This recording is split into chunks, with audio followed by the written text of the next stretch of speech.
Hi! Today on Araw-Araw Filipino, we will continue to learn how to speak everyday Filipino. Our lesson is about simple questions and answers in Filipino. This is part 2 of 3 videos on this topic. Let us start by asking a simple question. Simple question or simpleng tanong in Filipino. The question is there a game? May laro ba? Or mayroon bang laro? Or meron bang laro? Is there is may, game is laro.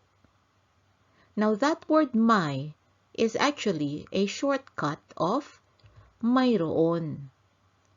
And the word meron is just another version of mayroon. You can use may, mayroon, meron, and it will mean the same thing. It is for asking, is there? Now let us look at that word in green, which is ba. Previously, we have learned that we add ba to the end of a question. Now, in the next two sentences, mayroon bang laro, meron bang laro, ba switched to the middle and we added ng. I think in Filipino, we use bang when it is before the object of the question. So, in mayroon bang laro, the object of the question is the game or laro. And so, before it, we add bang. Now, what is the simple way to answer the question, is there a game? We can answer, there is none or wala po. None is wala. There is none also means wala. To answer in the affirmative, to say there is, we can say meron po, mayroon po. Now that last one, may po, we do not truly say may po. So let's remove that from this list. Here are some illustrations to show how to use our new words. In this scenario, the dad asks, is there a game? To the kid. The kid answers, there is none. Here it is in Filipino. Meron bang laro? Wala po. Here is another version of the same situation with a few more words.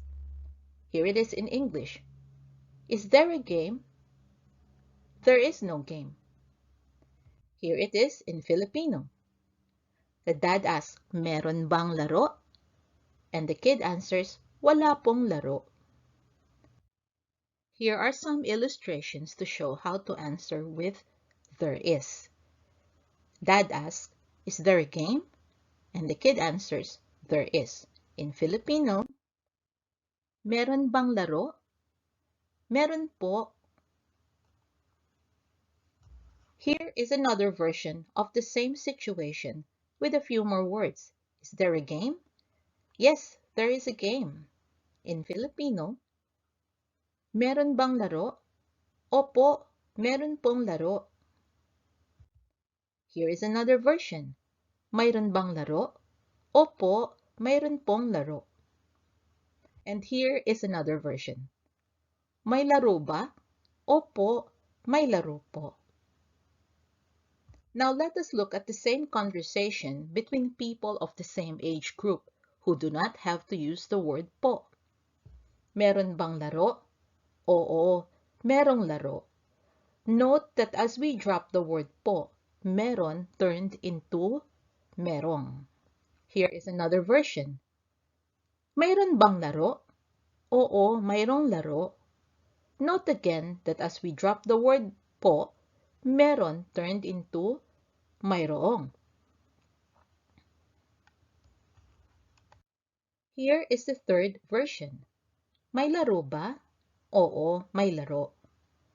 So you see, There are different ways to ask the questions, and there are different ways to answer it. Mayroon, may, meron. Which one is best to use? Whichever is simple and easy for you should work. Now, let us look at some more ways we can answer the simple question of, is there a game? Here are maybe, siguro po, baka po. Here are some more. Likely, malamang po, possibly, posible po, can be, pwede po.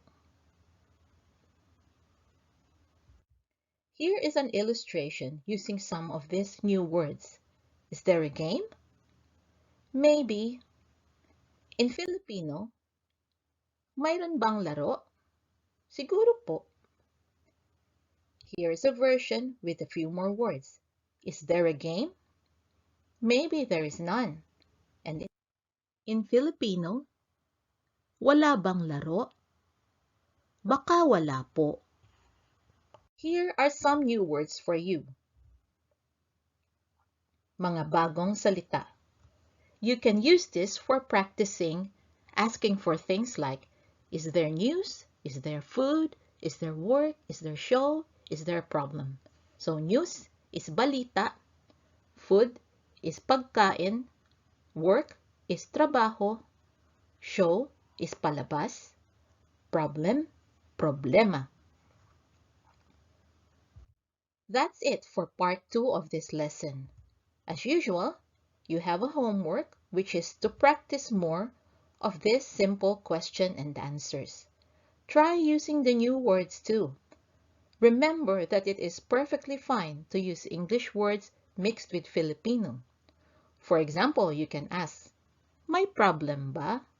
You can get by with mixing English and Filipino until you learn more of the Filipino words.